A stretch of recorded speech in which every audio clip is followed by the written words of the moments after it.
Nurdin Abdullah ya. Nah, tetapi tadi Humas Polda Sulsel tidak ingin melangkahi wewenang dari Komisi Pemberantasan Korupsi untuk memberikan keterangan. Tapi kemudian kegiatan dari KPK di Sulawesi Selatan tidak dibantah ya. Berarti bukan hoax pendengar. Ini merupakan sebuah informasi yang benar keadaannya bahwa KPK hari ini telah melakukan operasi tangkap tangan dan memanggil atau mengambil Gubernur Provinsi Sulawesi Selatan Bapak Profesor Dr. Nurdin Abdullah. Baik, kami saat ini pendengar sudah bersama dengan teman-teman dari aktivis anti korupsi di Sulawesi Selatan, Anti Corruption Committee ya, Bapak Kadir, yang kami akan bersama beliau saat ini. Pak Kadir, Assalamualaikum, selamat pagi. Ya, Assalamualaikum. Waalaikumsalam warahmatullahi wabarakatuh dan selamat pagi untuk seluruh pendengar RRI. Terima kasih sudah bergabung bersama RRI Makassar, Pak Kadir. Ini mungkin sebuah informasi yang sangat mengejutkan ya, pagi-pagi dan dini hari rupanya Komisi Pemberantasan Korupsi melakukan operasi tangkap tangan di Kota Makassar dan ini tidak dibantah oleh Polda Sulawesi Selatan bahwa memang ada kegiatan dari KPK di Sulawesi Selatan, di Kota Makassar yang kemudian memanggil ataupun juga menciduk, mohon maaf, saya tanda kutip menciduk Bapak Profesor Dr. Nurdin Abdullah, Gubernur Provinsi Sulawesi Selatan. Mungkin informasi dari teman-teman di ACC seperti apa, Pak Kadir? Iya, kalau terkait dengan informasi penangkapan Pak Gubernur, sampai saat ini juga kami belum mendapatkan keterangan resmi dari teman-teman di KPK. Saya coba mengontak beberapa kawan di sana, tapi belum ada konfirmasinya. Tetapi kalau mau mengikuti pemberitaan yang ada, baik di media televisi online maupun di radio maupun di sosial media, bahwa memang ada operasi tangkap tangan dini hari tadi di Sulawesi Selatan. Jubir KPK sendiri pun juga tadi sudah menyampaikan di publik bahwa ada OTT. Melalui jubir KPK melalui pesan berantai begitu Pak ya, yang telah tersebar mungkin benar. Ini di teman-teman wartawan di Kota Makassar yang menyatakan bahwa ada OTT yang dilakukan oleh Komisi Pemberantasan Korupsi. Kami mungkin ingin tahu perkembangan sejauh ini oleh teman-teman aktivis anti korupsi di Kota Makassar. Sebenarnya kasus apa sih yang sebenarnya ikut melibatkan dari Bapak Prof. Nurdin Abdullah ini, Pak? Iya, kalau dibaca terkait dengan pesan berantai di sprinlidik yang dibagi, sprinlidik surat perintah penyelidikan yang dibagi itu, sprinlidiknya itu sejak tahun 2020, bulan 10 kalau tidak salah, sejak tahun 2020. Artinya memang kasusnya itu sudah dipantau sudah lama. Berarti sudah ada surat perintah untuk dimulainya penyelidikan. Penyelidikan, iya benar. Jadi surat dimulainya penyelidikan itu sejak tahun 2020. Artinya memang bukan untuk hari ini saja kemudian tiba-tiba langsung diambil, tapi memang sudah dipantau lama dan sudah diikuti terkait dengan aktivitas Pak Gubernur. Tapi yang sampai saat ini juga kami belum mendapat konfirmasi terkait dengan case yang mana. Case yang mana hingga beliau di OTT atau kemudian diamankan oleh KPK.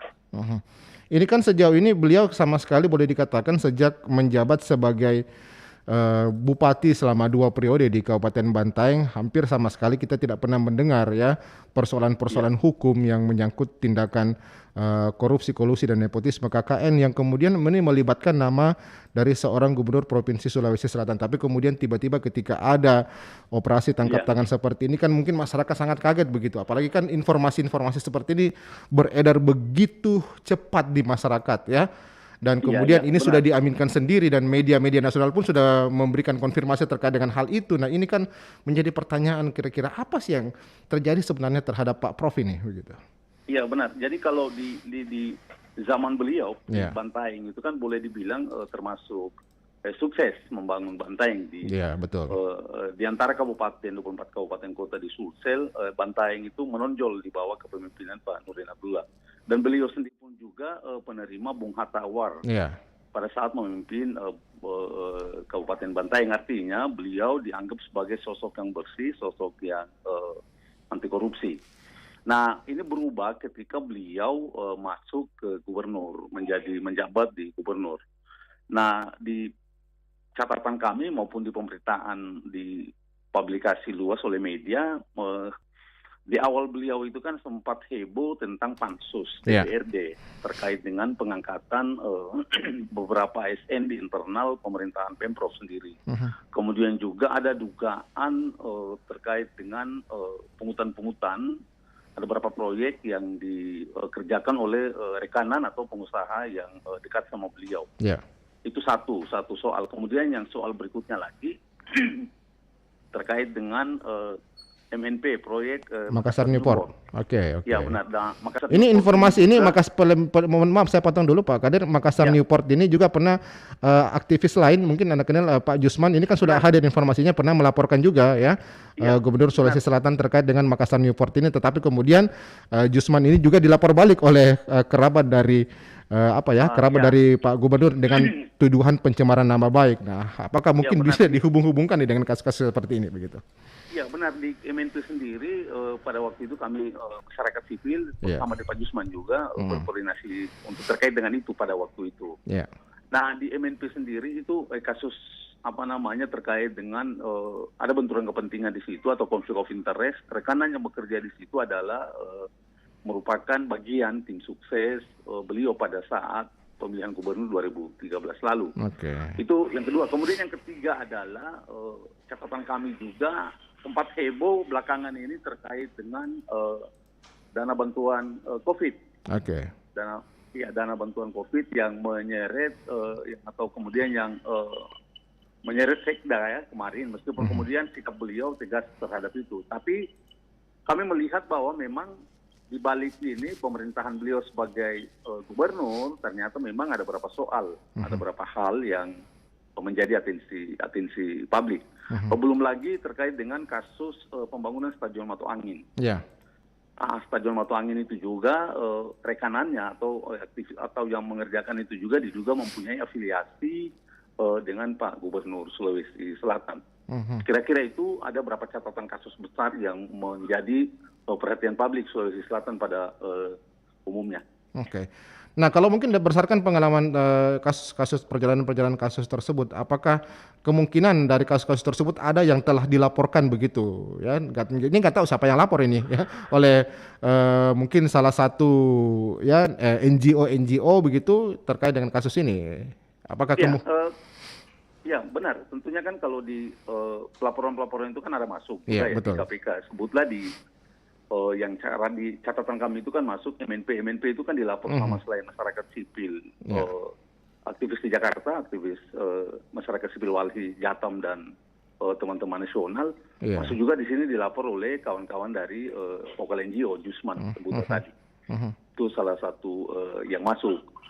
Tapi kalau dilihat di Sprinlidik, tapi ini kan nanti keterangan dari KPK ya. Tapi kalau dibaca di Sprinlidik, surat perintah penyelidikan yang dikeluarkan KPK itu sejak tahun lalu bulan 10 2010. Artinya kalau mau di pendekatan waktu pada waktu itu ini berkorelasi dengan ada proyek besar MNP tadi. Karena pada masa-masa itu sempat heboh.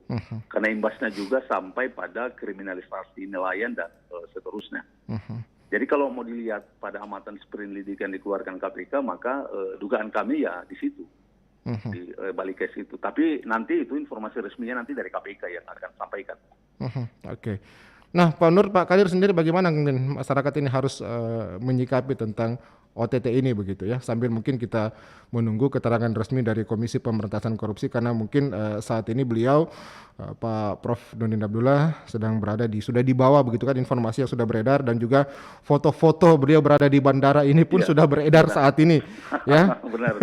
Cepat sekali begitu ya, informasi tersebut sangat cepat sekali beredar ya. Mungkin ketika hanya beberapa jam saja ada masyarakat yang mengabadikan ya, ini kan sudah tersebar informasinya. Demikian halnya juga terkait dengan keluarnya sprindik, surat perintah penyidikan tersebut pun ini sudah beredar mungkin di kalangan para jurnalis yang ada di Kota Makassar, ini pun sudah beredar begitu. Lalu bagaimana mungkin Pak Kadir masyarakat menyikapi hal ini, Pak?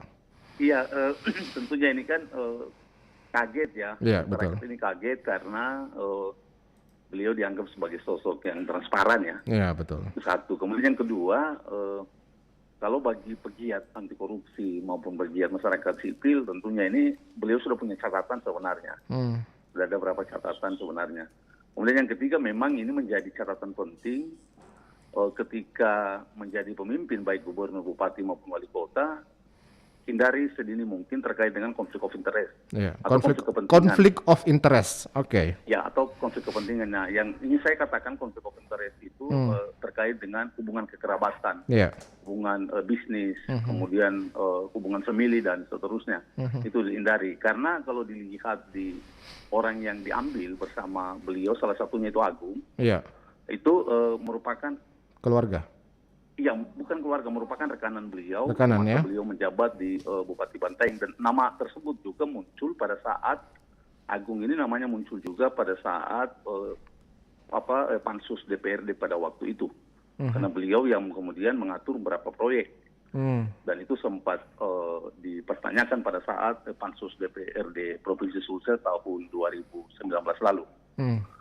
Nah, artinya saya ingin katakan bahwa memang harus dihindari sejak dini terkait dengan konflik of interest atau konflik kepentingan. Iya, oke. Biasanya kan juga Pak, ketika terjadi hal OTT seperti ini, apalagi yang kemudian melibatkan kepala daerah, pengaruh politiknya pun cukup kuat. Ini kan biasa juga ada hubung-hubungkan dengan politik begitu. Politik, iya. Anda melihat seperti apa begitu? Tapi kalau kami sih tidak masuk di konteks politiknya ya. Tidak ada konteks politik sama sekali. Iya, artinya saya katakan kami tidak mungkin mau memberi statement terkait dengan urusan politik, karena itu urusan ranah lain. Tapi yang ingin kami soroti adalah terkait dengan kepemimpinan beliau, kemudian juga terkait dengan ada beberapa fenomena case yang disoroti oleh publik saat ini. Jadi setidaknya kami menganalisis kemudian mengaitkan terkait dengan case-case yang ada atau kasus-kasus yang ada. Kira-kira itu. Kalau kita mungkin melihat perjalanan kasus korupsi yang melibatkan kepala daerah, mungkin masih segar di ingatan kita bagaimana Wali Kota Makassar yang lalu ya, ex-Wali Kota Makassar Bapak Ilham Arif Sirajudin ya, juga dijerat KPK terkait dengan kasus dugaan korupsi. Nah, tampaknya kasus-kasus dugaan korupsi yang terkait dengan konflik of interest ya, konflik kepentingan yang melibatkan orang-orang terdekat, apakah itu pengusaha ataukah mungkin keluarga, ini kan tampaknya kayak masih boleh dikatakan di negara kita begitu sangat-sangat akrab sekali begitu ya terjadi. Iya, benar. Mungkin Bapak melihat seperti apa Pak Kadir? Betul. Apakah memang sangat susah begitu ya untuk melepaskan konflik of interest ini, konflik kepentingan ini? Ya, ini kan tentunya dia bertalian dengan soal tentang menanam modal investasi pada saat pilkada. Ya. Kira-kira itu tali temalinya di situ. Oke. Jadi menanam modal atau kemudian memberi investasi modal ke pasangan calon, maka ketika terpilih maka itu bersimbiosis mutualisme di situ. Saling membutuhkan. Saling membutuhkan. Tapi saya ingin menjelaskan juga terkait sedikit tentang Pak Nurdin Abdullah ini. Di zaman beliau ini itu kan sempat diadakan Korsubga ya, koordinasi supervisi dan pencegahan korupsi oleh KPK. Jadi memang KPK itu sudah mengawal kepemimpinan beliau sejak awal di Sulawesi Selatan untuk konteks pencegahannya. Nah, kami juga menjadi heran juga atau menjadi kaget upaya Korsubga ini ternyata dia tidak berjalan maksimal karena soal tentang kepemimpinan tadi. Harusnya kan korupsi itu kan harus... Halo? Dia sering intens dalam kurun waktu sekitar 2 tahun terakhir ini. Artinya apa? Memang sering memberikan upaya-upaya pencegahan, tapi sekali lagi yang mungkin kembali lagi manajerial kepemimpinannya. Di awal itu KPK memberikan rilis tahun 2000, KPK memberi rilis mencatat terkait dengan audit kinerja ASN di pemerintahan Provinsi Sulawesi Selatan itu di bawah standar ya. Skornya itu agak kecil dalam konteks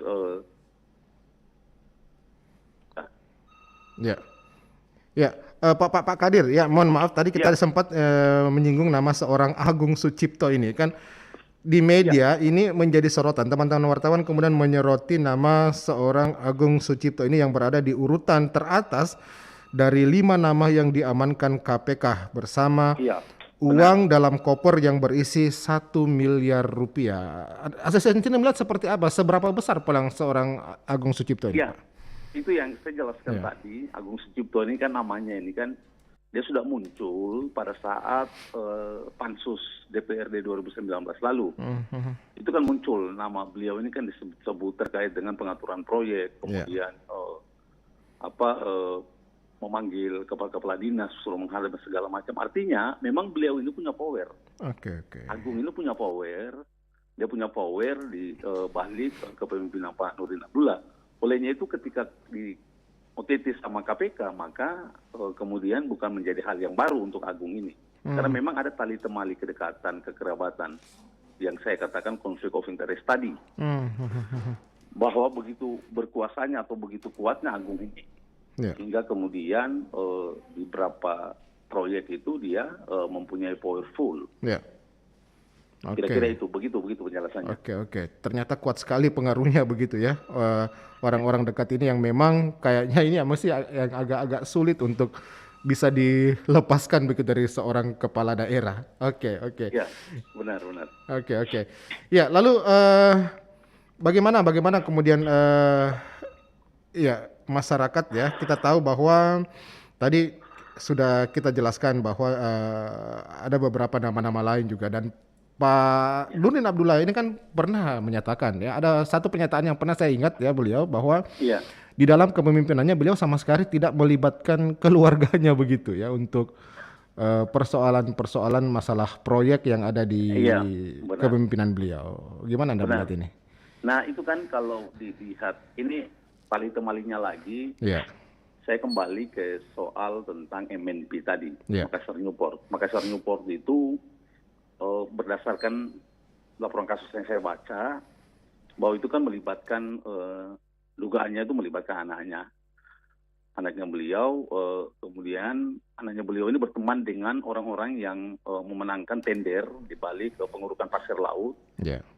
untuk proyek MNP tadi. Artinya apa? Memang meskipun di publik beliau mengatakan seperti itu, tetapi di beberapa dokumen yang kami dapatkan memang ada tali temali hubungan kekerabatan di situ, keterlibatan anak, famili, dan keluarga itu ada di situ.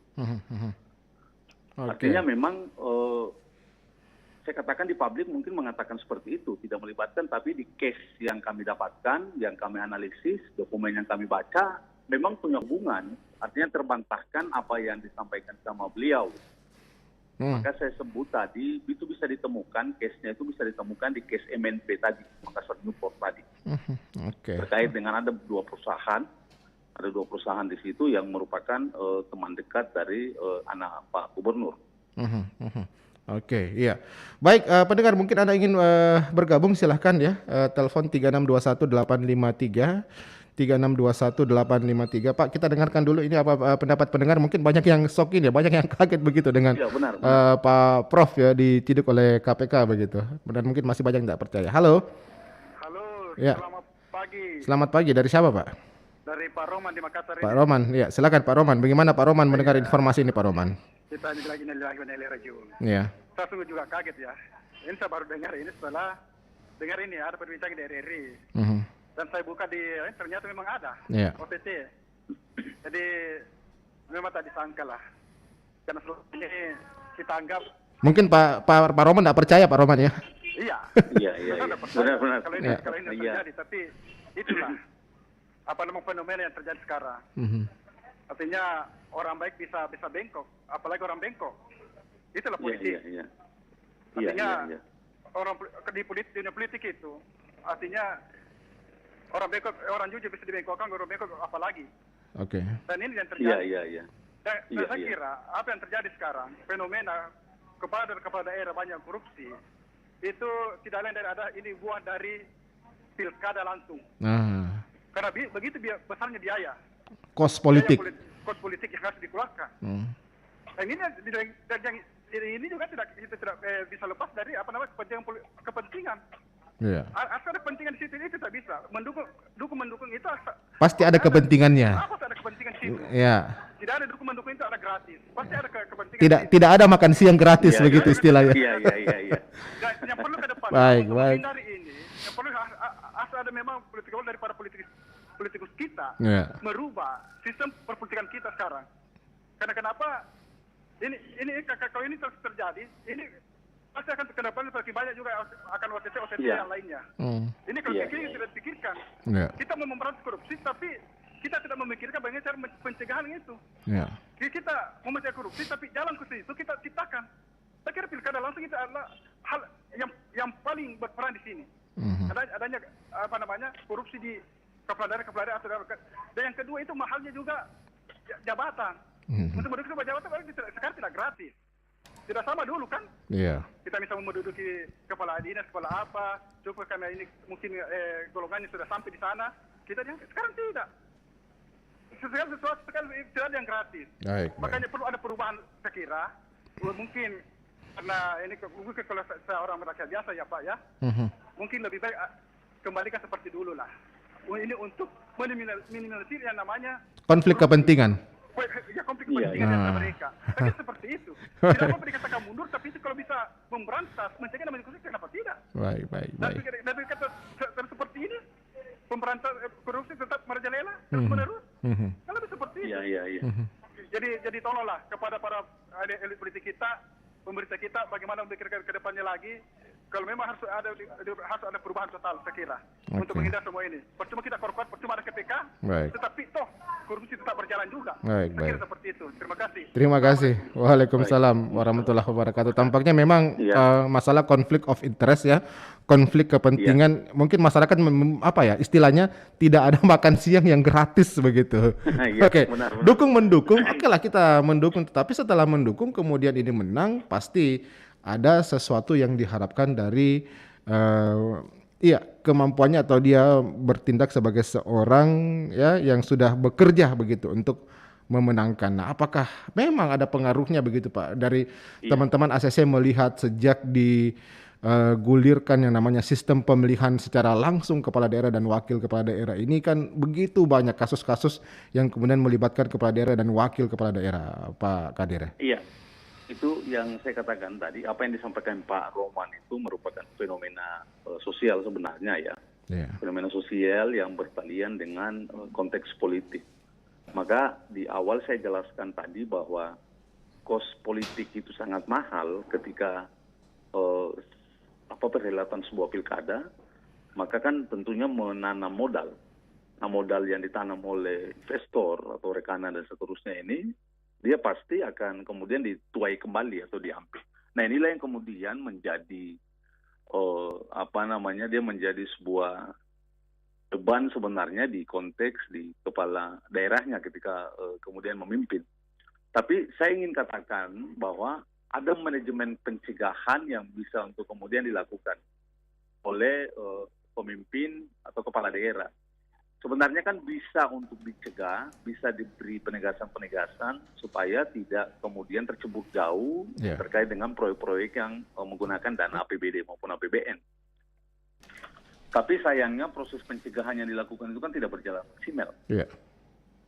Ini bicara soal korupsi, maka bicara tentang kepemimpinan.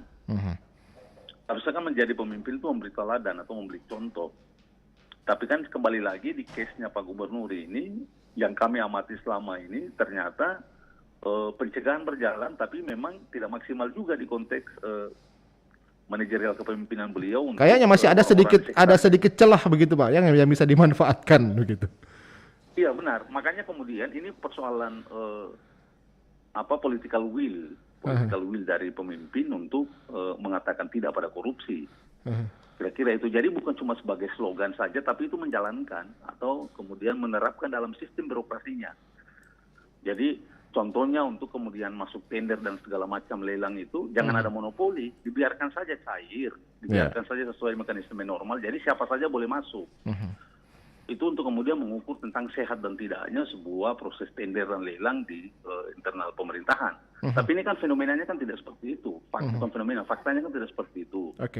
Tapi Ada kalau semua masalah, yang ngatur. taruhlah misalnya masalah lelang begini kan saat ini boleh dikatakan hampir semua untuk pekerjaan proyek jasa maupun juga pengadaan barang dan jasa kita tahu kan sudah dilewat LPSE, lelang pengadaan secara elektronik begitu ya. Iya, benar. Belum lagi ada nggak tahu kalau Sulsel ini sudah menerapkan e-budgeting ataupun juga e-katalog begitu, semuanya apakah sudah diterapkan begitu? Ini kan menjadi pertanyaan juga. Apakah ini Iya, tidak mampu dengan sistem-sistem yang seperti ini, Pak? Iya, sesungguhnya itu kan mampu, dia bisa mendeteksi secara dini terkait dengan proses yang berbau elektronik itu. Tapi soal kemudian adalah terkait dengan sikap. Sikap ini kan pasti kan kalau namanya tenda itu kan pasti diberitahu, bos ini punyanya si A, punyanya si B, punyanya si C. Minta tolong ya. Jadi pada secara teknis mengatur tentang terkait dengan teknis persyaratan untuk ikut lelang itu kan bisa dimaini di situ. Nah kan tidak semuanya itu kan melalui katalog atau kemudian melalui yang berbau elektronik kan tidak semua. Sebutlah kalau ada PL itu penunjukan langsung, pengadaan langsung itu kan tidak melalui itu. Ada memang beberapa spesifikasi yang bisa masuk ke dalam konteks e-katalog, ada juga yang tidak. Tapi saya ingin katakan di balik sistem yang baik tadi, tentunya juga ada kan manusia di sini. Nah, manusia yang saya maksud itu lebih kepada konteks manajerial kepemimpinannya. Baik. Ini soal kepemimpinan. Baik. Oke, Pak, kita terima satu penelpon lagi, Pak ya. Oke, sebentar kita dengan pengamat hukum. Halo. Halo, selamat pagi Bu Sofyan. Iya, dengan siapa di mana? Dari Ari Makassar. Bu Ari, silakan Pak Ari. Assalamualaikum Pak Kadir. Iya, waalaikumsalam. Waalaikumsalam Pak Ari, ya. Waalaikumsalam. Saya sebagai warga ya agak terkejut, sangat terkejut sekali dengan informasi yang kita baca di media online yang beredar hari ini, mulai dari pagi tadi. Begini Pak Kadir. Iya. Tidak bisa kita pungkiri bahwa yang menanam investasi dana pada saat pencalonan dan proses penggolan salah satu kandidat di pilkada itu nantinya akan dapat racinya sebenarnya. Iya. Tidak bisa dipungkiri itu Pak Kadir. Baik. Maksud saya begini, kalau memang KPK mau ada upaya pencegahan, kenapa dari sebelumnya pada saat proses itu dia tidak mengadakan penjaringan di situ Pak? Nah itu kan sebenarnya politika, kan masuk korupsi, persekongkolan. Baik. Jadi maksud saya begini, yang terkait dengan Pak Nurdin juga, Pak Kadir, apakah saya mau bertanya ini sebenarnya, karena kan ini belum ada ya, masih simpang siur ya, ada yang mengatakan bahwa Pak Nurdin cuma dijadikan saksi saja, karena yang ditangkap itu adalah pengusaha dan salah satu pejabat di dinas PU. Itu yang masih simpang siur yang kita masih menunggu ya. Cuma maksud saya dari kacamata Pak Kadir, apakah ini, karena ini kan posisi gubernur ini sebenarnya jabatan banyak yang mau Pak. Banyak yang berebut sebenarnya. Jadi pasti ada lawan-lawan politik juga dari Pak Nurdin nih. Saya sebenarnya tidak tahu juga sebenarnya Pak Nurdin. Saya bukan di pihak Pak Nurdin. Saya warga biasa, warga masyarakat ya yang pada umum Pak Kadir. Cuma maksud saya di kacamatanya Pak Kadir kira-kira ada kemungkinan nih dijebak nih Pak Gubernur atau bagaimana nih Pak Kadir? Baik. Ya, baik, terima kasih. Ya, memang banyak spekulasi begitu Pak ya. Iya. Terputus rupanya Pak Kadir, diulang lagi ya. Baik, terima kasih sudah ikut bergabung ya Pak Ari tadi. Kayaknya memang ya banyak spekulasi yang muncul begitu ya terkait dengan operasi tangkap tangan. Seperti Pak Ari mungkin dijebak lah ya. Tapi ini sekali lagi pendengar, kami bersama dengan aktivis anti korupsi ya, Anti Corruption Committee Pak Kadir Wakanubun ya, dan beliau telah memberikan analisa sejauh apa yang ia ketahui tentang kemungkinan kasus yang menyeret nama seorang Pak Nurdin Abdullah, Gubernur Provinsi Sulawesi Selatan. Pak Kadir kesudahan tadi. Ya. Baik, pendengar, kami bersama dengan Pak Lukman Irwan, pengamat pemerintahan. Ya, kita akan minta komentarnya terkait dengan diciduknya ataupun di OTT yang melibatkan Gubernur Provinsi Sulawesi Selatan, Bapak Nurdin Abdullah. Pak Dr. Lukman Irwan, Assalamualaikum. Waalaikumsalam warahmatullahi wabarakatuh. Ya, Pak Lukman Irwan mungkin melihat bagaimana dengan operasi tangkap tangan KPK terhadap Gubernur Provinsi Sulawesi Selatan yang juga ikut menciduk sejumlah nama yang ada di dalamnya begitu. Pak Lukman melihat seperti apa sebenarnya kondisi yang terjadi di pemerintahan kita Provinsi Sulawesi Selatan? Iya, jadi saya kira ini menjadi rasa prihatin kita bersama, tapi mudah-mudahan belum ada penjelasan secara lebih lanjut dari KPK tentang proses OTT ini seperti apa status hukum dari beliau dan para pihak lainnya. Kita menghargai proses hukum yang akan dilakukan oleh KPK yang saya kira mudah-mudahan proses penyelenggaraan pemerintahan di Sulawesi Selatan ini khususnya itu tetap berjalan secara baik ke depannya. Dan saya kira apa yang terjadi ini harus menjadi warning ya bagi unsur-unsur penyelenggara pemerintahan baik di tingkat provinsi maupun di tingkat kabupaten kota, bahwa apa yang kemudian selalu didengung-dengungkan di fakta integritas sebelum kemudian dilantik itu betul-betul pada saat pelantikan harus betul-betul diimplementasikan untuk kemudian menjaga diri dari segala macam godaan-godaan yang terkait dengan perilaku korupsi ini.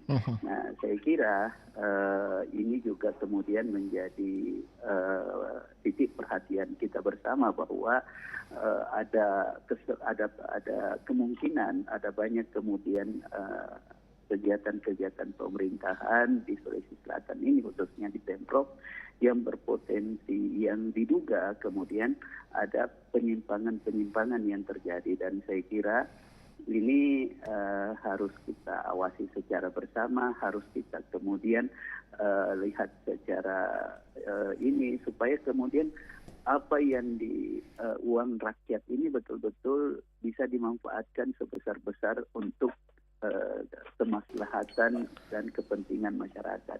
Nah ini saya kira pelajaran pentingnya dari apa yang terjadi dan saya kira kita berharap mudah-mudahan segera ada kejelasan proses yang kemudian disampaikan oleh KPK khususnya bagi masyarakat Sulawesi Selatan. Pak Lukman Irwan, ini kan bukan merupakan barang baru begitu Pak ya, bukan merupakan sebuah kasus baru yang kasus korupsi yang melibatkan kepala daerah dan juga wakil kepala daerah begitu.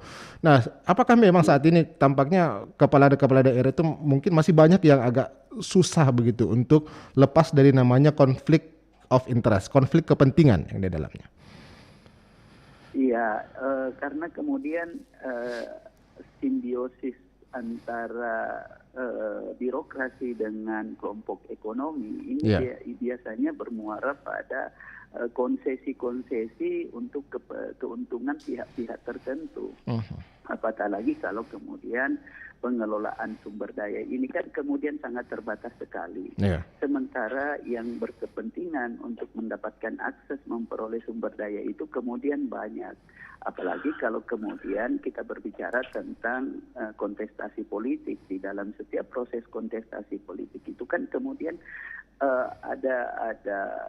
ini sudah banyak kemudian diungkap dan menjadi rahasia umum. Ada banyak kelompok-kelompok ekonomi yang menjadi funding, penyedia dana bagi semua kepala-kepala daerah. Dan ketika kepala daerah berhasil memenangi kontestasi dan kemudian menjabat, maka ada konsesi balik dari kepala daerah kepada kelompok-kelompok ekonomi ini. Nah ini yang saya kira selalu menjadi titik perhatian dari KPK juga terkait proyek-proyek di lingkungan pemerintahan yang selalu menjadi alat barter bagi kelompok-kelompok ekonomi ini. Dan saya kira ke depannya ini menjadi titik perhatian dari kita semua, aparat penegak hukum, lingkungan birokrasi itu sendiri. Bagaimana proses-proses ini semakin dipersempit, titik-titik yang rawan untuk kemudian ada bargaining antara pihak-pihak unsur pemerintah dengan pihak-pihak swasta ini. Karena kan kita sudah juga berulang kali kemudian memberikan sosialisasi dan memberikan kemudian, karena kasus-kasus sebelumnya kan kemudian ya pasti birokrasi swasta begitu. Baik, Pak Lukman Irwan, kami juga bersama dengan NGO ya, bersama dengan aktivis anti korupsi di Sulawesi Selatan, ACC Anti Corruption Committee, dan mungkin Pak Lukman Irwan tahu bahwa Abraham Samad pernah ada di NGO ini begitu ya. Oke, ya Pak Kadir tadi sudah menjelaskan, ya sudah mendengarkan apa disampaikan oleh Pak Dr. Lukman Irwan dari Unhas ya. Beliau adalah pengamat pemerintahan yang sudah menyampaikan bahwa tadi ada celah begitu yang kayaknya ini agak sulit untuk ditutup ya. Bagaimana kemudian celah-celah tersebut yang bisa kemudian dimanfaatkan begitu oleh orang-orang tertentu. Apakah ini memang susah, agak sulit begitu untuk ditutup oleh seorang kepala daerah? Iya.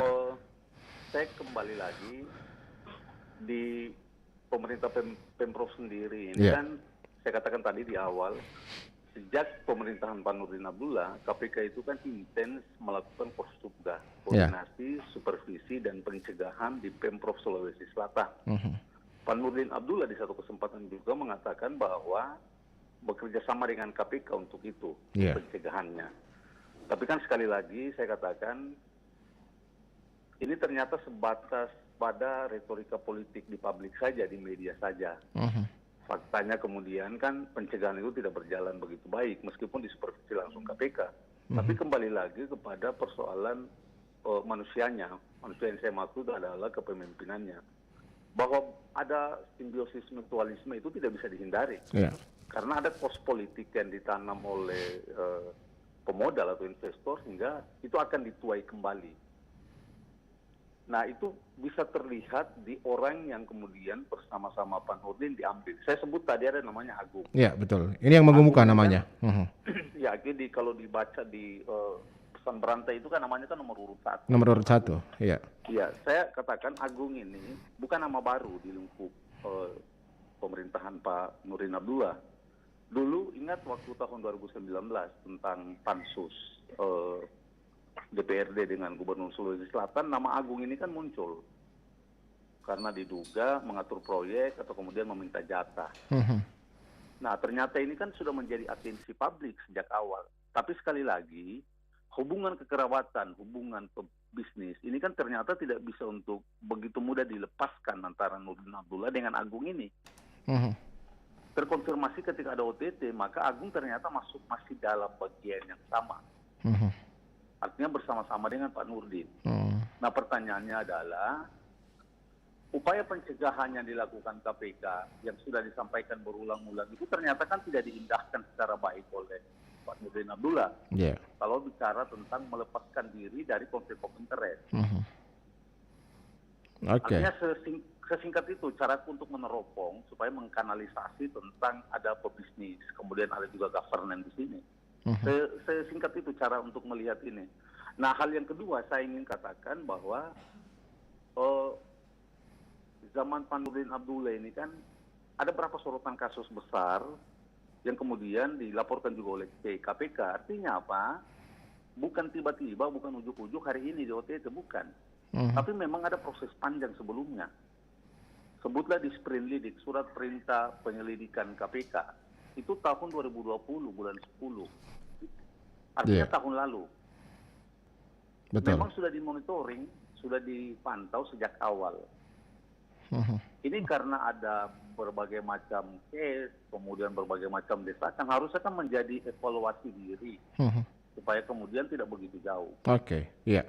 Pak Lukman Irwan, ini mungkin kan harusnya, ya saya garis bawahi tadi disampaikan oleh Pak Kadir bahwa ini kan seharusnya digarisbawahi begitu oleh kepala-kepala daerah. Kasus-kasus yang terjadi seharusnya digarisbawahi dan ini menjadi pelajaran bagi kepala-kepala daerah. Jangan sampai kemudian bisa saja hal itu terulang kepada mereka, tetapi masih saja berulang begitu ya, kepala daerah terlibat dengan kasus-kasus korupsi begitu. Nah, apakah memang sistem yang ada yang kemudian saat ini yang memungkinkan terjadinya hal itu, Pak Lukman Irwan? Ya, saya kira apa yang kemudian disampaikan juga tadi oleh Pak Kadir, ini kan kemudian dari hulu di proses politik ini kemudian di awal dalam kontestasi ini kemudian ada simbiosis mutualisme di situ antara seorang calon kepala daerah Cakada dengan kelompok-kelompok swasta ataupun kelompok-kelompok ekonomi. Nah, di dalam proses setelah selesai kontestasi dan seorang kepala daerah kemudian terpilih, maka selanjutnya ada ruang-ruang yang kemudian sangat terbuka antara seorang kepala daerah saling kemudian terjadi praktek-praktek korup itu dengan melibatkan pihak-pihak swasta penyedia dana di pilkada ini. Oleh karenanya ke depannya saya kira birokrasi pemerintahan kita ini harus betul-betul berjalan secara terbuka dan transparan, yang kemudian ada proses-proses digitalisasi birokrasi yang kemudian bisa dipantau oleh semua orang, bisa dipantau oleh semua pihak ke depannya. Ini yang saya kira harus menjadi pelajaran kepala daerah lainnya, bahwa ancaman itu kemudian di depan mata bagi mereka untuk kemudian bisa terpantau oleh pihak unsur penegak hukum ketika ada hal-hal penyimpangan yang terjadi. Oke, baik. Ya, mungkin ini saya apa mungkin harapannya Pak Lukman Irwan terakhir begitu ya untuk para kepala-kepala daerah ke depan? Harapan kita kemudian ini menjadi pelajaran hikmah bagi para kepala daerah, apalagi baru saja beliau melantik 11 kepala daerah kemarin, yang saya kira semua kepala daerah di Sulawesi Selatan mengambil hikmah positif dari kasus ini, mencoba untuk kemudian membentengi diri, mencoba untuk kemudian menyusun agenda-agenda birokrasi secara lebih transparan, terbuka, dan melibatkan pihak-pihak sipil untuk melakukan fungsi-fungsi pengawasan terhadap aktivitas yang ada di semua OPD-OPD kepala daerah ini. Civil society harus dilibatkan, itu intinya untuk bisa mengawasi setiap jalannya pemerintahan, begitu Pak ya? Melibatkan pihak masyarakat sipil. Baik. Pak Lukman Irwan, terima kasih atas waktunya Pak Lukman Irwan. Ya, assalamualaikum warahmatullahi wabarakatuh. Dan saya masih bersama dengan Pak Kadir dari ACC, Anti Corruption Committee. Ya, Pak Kadir, ya tampaknya mungkin kalau dibilang beberapa waktu yang lalu kan KPK ini sempat menuai sorotan, apakah KPK masih bertaji begitu? Tapi tampaknya ada beberapa kasus yang kemudian masih menunjukkan taji dari KPK dalam garda terdepan dalam pemberantasan korupsi. Bagaimana Pak Kadir melihat ini, Pak? Iya, kalau itu terkait dengan fenomena revisi kemarin, ada beberapa hal yang kemudian disoroti. Ada beberapa hal yang disoroti, mulai dari Dewan Pengawasnya, kemudian terkait dengan status pegawainya, kemudian terkait dengan hukum acaranya sendiri, itu kan disoroti. Tapi saya ingin katakan di balik fenomena tadi bahwa memang proses penegakan hukum itu jangan berhenti. Iya, betul. Artinya tetap dia berjalan proses penegakan hukum. Kondisi OTT hari ini harus kita apresiasi bahwa upaya yang dilakukan KPK itu maksimal. Sederhananya saya ingin katakan, dulu itu kan mencegah. Kalaupun juga dicegah dan tidak bisa, ya harus kemudian ditindak, kira-kira gitu, secara sederhana. Artinya KPK berkontribusi banyak di balik Kosubgas di Sulawesi Selatan. Tadi Pak Lukman Irwan mengatakan bahwa bagaimana pelibatan dari civil society begitu dalam pengawasan jalannya pemerintahan. Sejauh ini bagaimana Pak Kadir melihat pelibatan dari masyarakat ya saat pemerintahan ini dijalankan begitu, pertama pemerintahan yang berada di daerah, masihkah kemudian masyarakat sipil ini maksimal dilibatkan begitu? Oh ya, tentu kalau bagi kami sangat penting upaya pencegahan, terhadap tindak pidana korupsi di lingkup pemerintah itu penting. Keterlibatan masyarakat sipil ini selain konteks pencegahan tadi, ada juga konteks pengawasannya juga supaya proses pemerintahan yang berjalan itu tidak kemudian secara sepihak itu diatur, secara sepihak bisa untuk kemudian diatur atau distel oleh pemerintah sendiri. Tapi memang harus ada masyarakat yang masuk. Kami setuju. Ada beberapa hal di praktik kami, ada beberapa hal itu kami lakukan aktivitas itu. Upaya pencegahan di dalam konteks pemerintahan atau birokrasi. Ada beberapa pemerintah daerah kami juga terlibat di dalam. Saya sebutlah kalau di konteks pengadaan jasa di Kota Makassar, sebutlah ya, ada lembaga pengawas independen pengadaan barang dan jasa. Itu didorong masuk ke dalam untuk pencegahan korupsi, tender dan lelang. Artinya itu case atau kemudian contoh-contoh keterlibatan masyarakat sipil. Olehnya itu memang penting sekali untuk keterlibatan masyarakat. Tapi jadi pertanyaan kemudian saya di sini, apakah setiap pemerintah daerah ini punya komitmen begitu untuk melibatkan NGO ataupun juga civil society ini untuk mengawasi dalamnya pemerintahan begitu? Iya, itu kembali lagi kepada persoalan political will, kemauan politik dari seorang kepala daerah.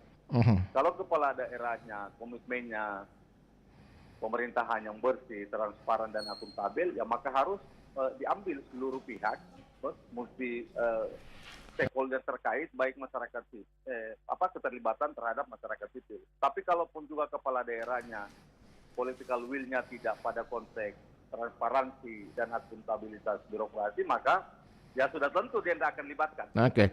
Kalau Anda sendiri selaku aktivis melihat seberapa besar begitu pelibatan dari civil society dalam pengawasan dari sangat besar. Sangat besar. Kenapa? Karena khusus di Sulsel begitu, Anda melihat seperti apa? Apakah semua pemerintah daerah kabupaten kota ini sudah melibatkan civil society atau masih ada yang belum maksimal? Sebenarnya banyak yang melibatkannya, tapi dengan sektor isu yang berbeda-beda. Ada sektor isu yang berbeda-beda, tapi saya ingin fokus pada konteks korupsi ya. Kalau di isu bantuan hukum, kemudian isu lingkungan, isu perempuan anak, dan seterusnya itu kan ada domain yang lain, wilayah yang lain. Tapi saya ingin fokus di masyarakat sipil di konteks anti korupsi. Kalau yang kami lihat jauh ini memang ada sebagian, tapi tidak semua. Ada beberapa pemerintah kabupaten kota itu melibatkan teman-teman masyarakat sipil, tapi tidak semua. Nah, kalaupun juga pelibatan masyarakat sipil, maka tentu harus diverifikasi secara baik supaya masyarakat sipil ini tidak mengambil keuntungan juga di situ dalam konteks bagian daripada beban juga di dalam. Iya, itu catatan pentingnya. Oke, baik. Ya, terakhir Pak Kadir, apa yang mungkin Anda ingin sampaikan ya terkait dengan OTT Gubernur Provinsi Sulawesi Selatan ya oleh Komisi Pemberantasan Korupsi ini, apa yang masyarakat perlu pahami dan bagaimana kemudian kita harus menyikapi ini, Pak? Iya, tentunya kalau terkait dengan status resminya kan kita serahkan ke KPK. Kita masih tunggu bersama-sama, Pak ya? Iya, masih menunggu bersama-sama. Terkait dengan OTT ini juga menjadi pelajaran penting bagi bupati maupun wali kota yang baru dilantik kemarin. Kemudian juga bagi bupati maupun wali kota yang sudah menjabat saat ini untuk kemudian prinsip keterbukaan, prinsip transparansi, prinsip akuntabel itu penting diterapkan di manajemen birokrasinya. Dengan cara juga melibatkan masyarakat sipil. Jangan alergi terhadap kritik. Baik. Jangan alergi terhadap kritik. Kritik itu membangun. Kritik itu mengingatkan supaya tidak kemudian terjadi hal-hal yang buruk.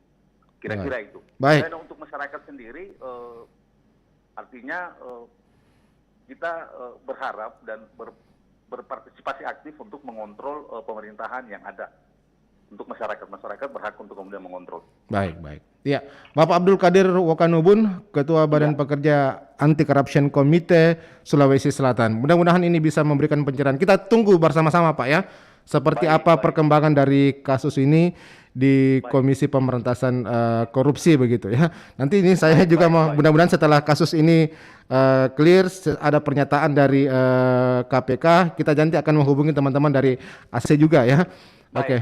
Mudah-mudahan Jusman juga nanti bisa memberikan keterangan ini setelah ada informasi dari KPK. Terima kasih Pak Kadir. Assalamualaikum warahmatullahi wabarakatuh. Selamat pagi. Waalaikumsalam warahmatullahi wabarakatuh. Ya. Pendengar, itulah kami sudah mengupas lebih jauh tentang operasi tangkap tangan Komisi Pemberantasan Korupsi ya terhadap Gubernur Provinsi Sulawesi Selatan Bapak Nurdin Abdullah. Saat ini kita masih menunggu ya. Jadi sekali lagi pendengar, OTT memang ada dan ini sudah tersebar informasinya di seluruh media ya. Jadi bukan hanya dari seluruh media telah menginformasikan hal ini. Kita masih menunggu, kami masih menunggu ya seperti apa perkembangan kasus selanjutnya ya. Terkait juga dengan status dari Bapak Gubernur Provinsi Sulawesi Selatan Nurdin Abdullah. Mungkin masih ada waktu ya, silakan Anda boleh bergabung 3621853 untuk satu penelpon yang terakhir. Halo. Halo, selamat pagi. Pagi, dari siapa? Wibi. Pak Wibi, silakan Pak Wibi. Ya, tadi saya dengar juru bicara KPK ya di Purwodadi Jakarta. Ya. Itu ditangkap di rumah jabatan. Betul. Sekitar tengah malam jam 1 ke jam 2. Dan sementara perjalanan ke Jakarta. Ya, saat ini. Kalau mengenai ditangkap, saya nggak kaget lah. Kan di negara kita itu berapa kepala daerah? Dari bupati, wali kota, gubernur itu banyak ditangkap oleh KPK. Jadi saya nggak kaget kalau ada berita seperti ini. Justru yang yang pengaruh kuat untuk terjadi korupsi adalah uang. Itu uang pengaruhnya besar sekali. Baik. Kemudian tadi saya dengar tidak ada makan gratis ya. Bagi saya Tidak ada makan siang gratis. Ada. Ya. Contoh saja kalau kita pergi ke penjual contoh 10.000. Terima kasih. Maksudnya bukan seperti itu Pak Bibi, terima kasih dari Pak Bibi ya. Ya, pendengar, waktunya sudah habis ya. Terima kasih Anda sudah bersama kami dan terima kasih Anda sudah ikut berpartisipasi ya. Jadi kita ambil saja hikmahnya dari apa yang terjadi, peristiwa yang terjadi tadi pagi ya. Sebuah operasi yang dilakukan oleh Komisi Pemberantasan Korupsi yang kemudian melibatkan Gubernur Provinsi Sulawesi Selatan Bapak Nurdin Abdullah. Jadi sekali lagi kami sampaikan bahwa kita masih menunggu seperti apa penetapan status dari Bapak Gubernur ya, dan ini nanti merupakan wewenang dari Komisi Pemberantasan Korupsi untuk menyampaikan. Hingga di sini untuk sesi dialog interaktif bersama saya Alfian. Terima kasih atas kebersamaan Anda, terima kasih atas partisipasi Anda. Selamat pagi, sampai jumpa. Assalamualaikum warahmatullahi wabarakatuh. Kanal Inspirasi.